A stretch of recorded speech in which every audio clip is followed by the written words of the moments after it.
Rất nhiều người vẫn tin rằng đàn ông lúc nào cũng là người có nhu cầu cao hơn trong hôn nhân, còn phụ nữ thì thụ động, kín đáo và ít đòi hỏi. Nhưng nếu bạn đã sống đủ lâu trong đời sống gia đình, bạn sẽ nhận ra một sự thật hoàn toàn khác. Có rất nhiều cuộc hôn nhân mà chính người phụ nữ mới là người khao khát sự gần gũi nhiều hơn, còn người đàn ông lại dần trở nên im lặng, mệt mỏi và né tránh. Điều này khiến không ít người đàn bà tổn thương, nghi ngờ bản thân, thậm chí tự hỏi có phải mình quá nhiều nhu cầu hay mình đã sai ở đâu. Thực ra, vấn đề không nằm ở đúng hay sai, cũng không nằm ở việc ai nhiều hơn ai, mà nằm ở chỗ chúng ta đã hiểu sai bản chất nhu cầu của phụ nữ suốt một thời gian rất dài. Phụ nữ không cần nhiều hơn vì họ tham, mà vì họ cần được kết nối. Họ không khao khát vì bản năng thuần túy, mà vì cảm xúc trong họ còn sống, còn yêu, còn muốn giữ lấy sợi dây hôn nhân đang dần lỏng ra theo năm tháng. Và nếu bạn là người chồng, người vợ hay đơn giản là người đang bước vào hôn nhân, thì những điều sắp được chia sẻ sau đây có thể sẽ khiến bạn nhìn lại mối quan hệ của mình theo một cách rất khác. 1. Phụ nữ khao khát kết nối, đàn ông lại thường mệt mỏi vì trách nhiệm. Phụ nữ khao khát kết nối, không phải vì họ yếu đuối, mà vì bản chất của họ sống bằng cảm xúc. Khi mệt mỏi, khi tổn thương, khi áp lực bủa vây, điều đầu tiên người phụ nữ cần không phải là lời khuyên, cũng không phải là giải pháp, mà là một cảm giác được ở bên, được chạm tới bằng sự quan tâm thật sự. Với họ, sự gần gũi là cách nhanh nhất để xoa dịu bất an, để biết rằng mình vẫn được yêu, vẫn có chỗ đứng trong lòng người đàn ông mà họ chọn gắn bó cả đời. Càng áp lực, càng cô đơn trong hôn nhân, nhu cầu được kết nối của người phụ nữ lại càng mạnh mẽ hơn, bởi đó là cách họ tự cứu mình khỏi cảm giác bị bỏ rơi ngay trong chính gia đình của mình. Ngược lại, đàn ông khi gánh trên vai trách nhiệm trụ cột lại thường chọn cách thu mình. Áp lực cơm áo, tiền bạc, sự nghiệp, kỳ vọng của xã hội khiến nhiều người đàn ông bước vào trạng thái mệt mỏi kéo dài. Họ im lặng không phải vì hết yêu, mà vì không biết nói từ đâu, không biết trút gánh nặng ấy cho ai. Với đàn ông, mệt mỏi thường đi kèm với né tránh, với việc giữ khoảng cách để tự hồi phục, để không phải thừa nhận rằng mình đang yếu đi. Chính lúc này, họ ít nói hơn, ít chia sẻ hơn và cũng ít chủ động hơn trong sự gần gũi. Bi kịch của nhiều cuộc hôn nhân nằm ở chỗ, khi người phụ nữ cần gần gũi nhất thì người đàn ông lại mệt mỏi nhất. Hai người đều đang khổ, nhưng mỗi người khổ theo một cách khác nhau. Người vợ hiểu sự im lặng của chồng là lạnh nhạt, là hết yêu. Người chồng lại nghĩ nhu cầu của vợ là áp lực, là đòi hỏi thêm khi mình đã quá kiệt sức. Không ai sai, chỉ là không ai hiểu đúng ngôn ngữ cảm xúc của người kia. Nếu người đàn ông hiểu rằng sự gần gũi với vợ không phải là một gánh nặng, mà là nơi để chính mình được nghỉ ngơi, được tiếp thêm năng lượng tinh thần, thì rất nhiều khoảng cách đã không hình thành. Và nếu người phụ nữ hiểu rằng sự im lặng của chồng đôi khi không phải là quay lưng, mà là cách anh ấy đang chống chọi với cuộc đời, thì nỗi tổn thương trong lòng cũng sẽ bớt đi rất nhiều. Hôn nhân chỉ thật sự bền khi cả hai học cách bước về phía nhau đúng lúc, không phải để đòi hỏi, mà để cùng nhau vượt qua mệt mỏi bằng sự thấu hiểu và kết nối chân thành.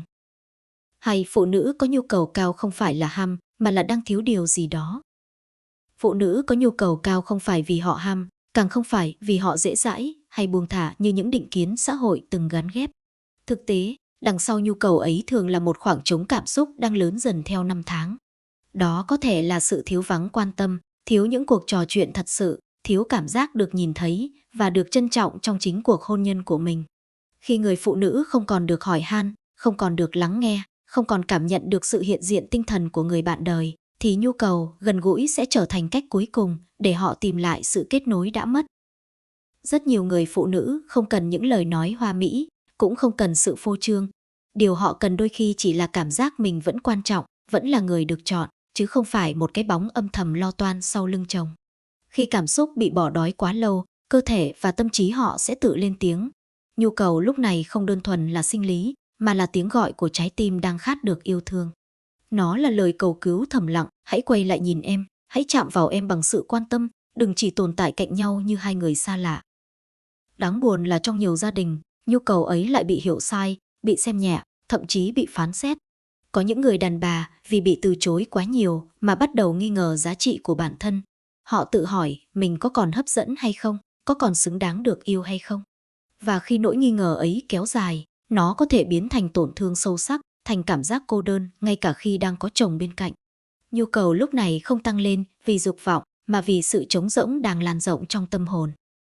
Một người phụ nữ có nhu cầu cao thường là người vẫn còn khao khát giữ lửa cho hôn nhân. Họ vẫn còn muốn gần, muốn gắn kết, muốn được là vợ theo đúng nghĩa, chứ không chỉ là người cùng nhà, cùng con cái, cùng trách nhiệm. Thực sự đáng sợ không phải là người phụ nữ còn đòi hỏi, mà là người đã hoàn toàn im lặng, không còn mong chờ, không còn buồn khi bị lạnh nhạt. Bởi khi đó, trong lòng họ đã nguội lạnh và hôn nhân chỉ còn tồn tại trên danh nghĩa. Nếu người đàn ông đủ tinh tế, anh sẽ hiểu rằng nhu cầu của vợ chính là dấu hiệu cho thấy cô ấy vẫn còn yêu, vẫn còn đặt hy vọng vào mối quan hệ này. Đáp lại nhu cầu ấy không phải bằng sự miễn cưỡng, mà bằng sự hiện diện trọn vẹn, bằng một cái ôm đúng lúc, một ánh nhìn quan tâm, một cuộc trò chuyện không vội vàng. Bởi khi người phụ nữ được lấp đầy cảm xúc, nhu cầu tự nhiên sẽ trở nên hài hòa, nhẹ nhàng và lành mạnh hơn rất nhiều. Suy cho cùng, phụ nữ có nhu cầu cao không phải vì họ đòi hỏi quá nhiều, mà vì họ đang thiếu đúng thứ mình cần nhất, sự kết nối chân thành từ người mà họ gọi là chồng. Và chỉ khi khoảng trống ấy được lấp đầy bằng yêu thương và thấu hiểu, hôn nhân mới thật sự trở lại đúng nghĩa của hai chữ bên nhau. Bà phụ nữ trưởng thành muộn hơn về nhu cầu, nhưng khi chín, họ rất sâu. Phụ nữ thường không bộc lộ nhu cầu mạnh mẽ khi còn rất trẻ, không phải vì họ không có, mà vì họ chưa thật sự hiểu chính mình. Ở giai đoạn đầu của cuộc đời, người phụ nữ bị chi phối nhiều bởi sự e dè, giáo dục, chuẩn mực xã hội và cả những khuôn mẫu vô hình rằng họ phải kín đáo, phải giữ mình, phải nhường nhịn. Nhu cầu khi ấy tồn tại nhưng bị nén lại, bị che phủ bởi nỗi sợ bị đánh giá, sợ bị hiểu lầm, sợ bị cho là quá đà. Vì thế, nhiều người lầm tưởng rằng phụ nữ vốn ít nhu cầu, trong khi thực chất đó chỉ là một giai đoạn họ chưa dám sống thật với cảm xúc và mong muốn của mình. Khi thời gian trôi qua, người phụ nữ bắt đầu trưởng thành không chỉ về tuổi tác mà còn về tâm lý. Họ đi qua hôn nhân, sinh con, trải nghiệm đủ đầy những vui buồn, mất mát và hy sinh. Chính những va chạm đó khiến họ hiểu rõ hơn mình cần gì, thiếu gì và điều gì làm họ hạnh phúc. Nhu cầu lúc này không còn mơ hồ, cũng không còn mang tính tò mò, mà trở nên rõ ràng, có chiều sâu và gắn chặt với cảm xúc bên trong. Phụ nữ khi đã chín thường biết mình muốn gì và cũng biết cách cảm nhận sâu sắc hơn những kết nối thân mật. Khác với đàn ông, nhu cầu của phụ nữ không tăng lên vì sự mới lạ, mà vì sự thấu hiểu. Càng được tôn trọng, càng được an toàn về cảm xúc, nhu cầu của họ càng trở nên tự nhiên và mạnh mẽ. Ở giai đoạn này, người phụ nữ không tìm kiếm sự gần gũi để chứng minh bản thân hay để thỏa mãn tò mò, mà để nuôi dưỡng sợi dây gắn kết đã được xây dựng qua năm tháng. Chính vì vậy, khi họ đã chín, nhu cầu ấy thường sâu bền và rất khó thay thế. Trong khi đó, nhiều người đàn ông lại bước vào giai đoạn suy giảm do áp lực cuộc sống và sức khỏe. Điều này tạo ra một sự lệch pha rõ rệt trong hôn nhân, người phụ nữ bắt đầu cần nhiều hơn thì người đàn ông lại mệt mỏi hơn. Nếu không có sự thấu hiểu, người vợ dễ bị cho là đòi hỏi, còn người chồng lại bị xem là lạnh nhạt. Nhưng thực ra, đó chỉ là hai nhịp sinh học và tâm lý khác nhau đang đi lệch nhau theo thời gian. Phụ nữ trưởng thành muộn hơn về nhu cầu, nhưng khi đã trưởng thành, họ yêu sâu hơn, cảm nhận sâu hơn và cũng tổn thương sâu hơn nếu không được đáp lại. Họ không cần sự vồ vập, không cần phô trương, mà cần sự hiện diện đủ đầy, chân thành và ổn định. Một ánh mắt hiểu, một cái nắm tay đúng lúc, một cảm giác được chọn lại mỗi ngày có thể làm nhu cầu ấy trở nên dịu dàng và ấm áp vô cùng. Hiểu được điều này, người đàn ông sẽ không còn hoang mang hay né tránh khi thấy vợ mình thay đổi theo năm tháng.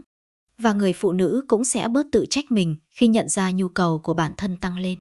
Bởi đó không phải là điều bất thường, mà là dấu hiệu của một tâm hồn đã đủ trải nghiệm để biết trân trọng sự gắn kết sâu sắc giữa hai con người trong hôn nhân. 4 nhu cầu của phụ nữ không chỉ là sinh lý, mà là cảm xúc được đánh thức.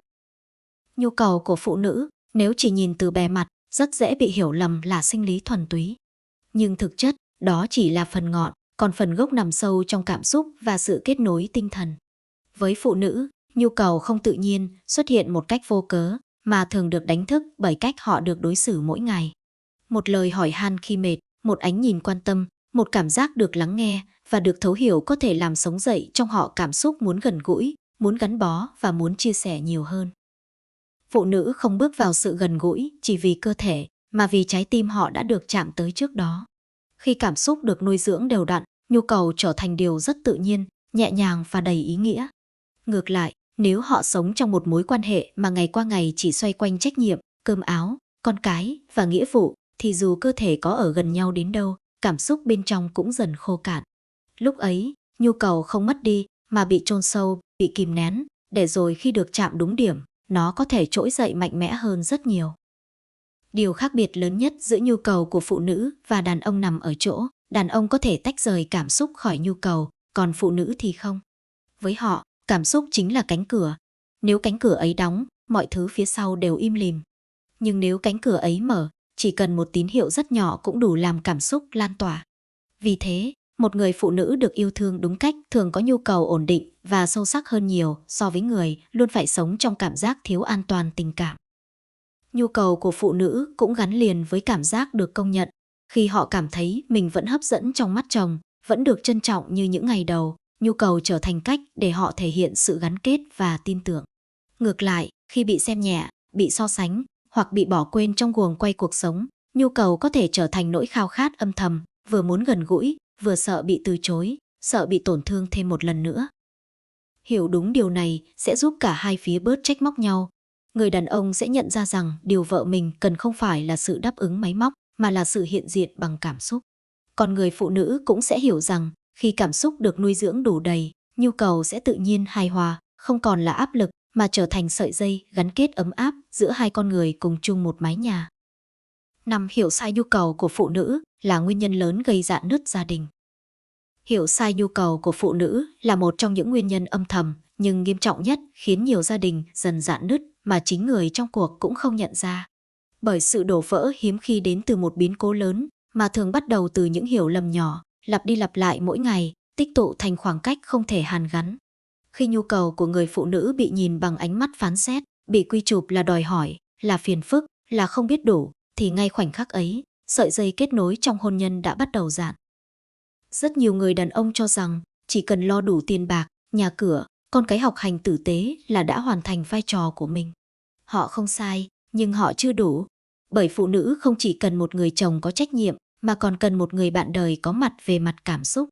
Khi những lời hỏi han dần thưa, những cuộc trò chuyện thật sự không còn, và sự gần gũi bị xem như một nghĩa vụ hoặc bị né tránh, người phụ nữ sẽ cảm thấy mình chỉ còn là người cùng nhà, không còn là người được yêu. Sự hiểu sai này khiến hai người nói hai thứ ngôn ngữ hoàn toàn khác nhau. Người phụ nữ dùng nhu cầu để nói rằng em đang cô đơn, em cần anh. Còn người đàn ông lại nghe thành cô ấy đang gây áp lực cho mình. Từ đó, anh né tránh nhiều hơn, còn cô tổn thương nhiều hơn. Mỗi lần bị từ chối, trong lòng người phụ nữ lại thêm một vết xước. Và khi những vết xước ấy không được chữa lành, chúng sẽ biến thành im lặng, lạnh nhạt và xa cách. Đáng buồn hơn, có những người phụ nữ vì không được thấu hiểu mà dần mất đi sự tự tin vào chính mình. Họ bắt đầu nghĩ rằng mình đã không còn hấp dẫn, không còn giá trị, không còn đáng được yêu. Trong khi thực tế, điều họ thiếu không phải là sự hấp dẫn, mà là sự hiện diện tinh thần từ người bạn đời. Khi cảm xúc bị bỏ đói quá lâu, hôn nhân sẽ bước vào trạng thái sống chung mà không còn kết nối, ở gần nhau, nhưng mỗi người ở một thế giới riêng. Hiểu sai nhu cầu của phụ nữ cũng là mảnh đất màu mỡ cho những rạn nứt lớn hơn nảy sinh. Khi trong nhà không còn sự sẻ chia, người phụ nữ rất dễ tìm kiếm sự đồng cảm ở bên ngoài, đôi khi chỉ là một người biết lắng nghe, biết quan tâm đúng lúc. Không phải vì họ muốn rời bỏ gia đình, mà vì họ đang khát một điều mà lẽ ra họ phải nhận được từ chồng mình. Và khi sự kết nối ấy bị đặt nhầm chỗ, hậu quả để lại thường rất đau lòng cho tất cả các bên. Hôn nhân không đổ vỡ vì phụ nữ có nhu cầu, mà vì nhu cầu ấy không được hiểu đúng và đáp lại đúng cách. Khi người đàn ông chịu dừng lại để lắng nghe thay vì phán xét, khi người phụ nữ được nhìn nhận như một con người đầy cảm xúc chứ không phải là gánh nặng, thì rất nhiều mâu thuẫn đã có thể được hóa giải từ sớm.